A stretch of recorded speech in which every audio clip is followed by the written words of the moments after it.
பீஷ்மர் கூறுகிறார். மன்னா, ஒரு சமயம் ஜனக வம்சத்தைச் சேர்ந்த ஒரு அரசகுமாரன் வேட்டையாடுவதற்காக மனிதர்களற்ற காட்டில் அலைந்து கொண்டிருந்தான். அங்கு ஒரு முனிவரை கண்டான்.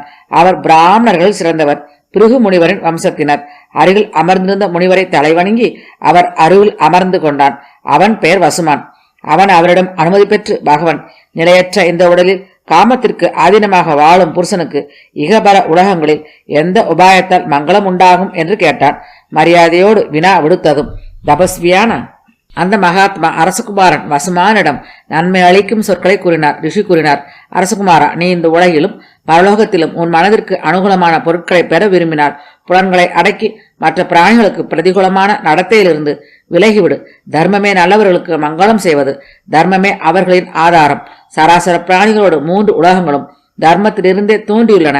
போகங்களின் ரசத்தை அனுபவிக்கும் விருப்பமுடைய புத்திகட்ட மனிதா, உன்னுடைய காமதாகம் ஏன் அமைதி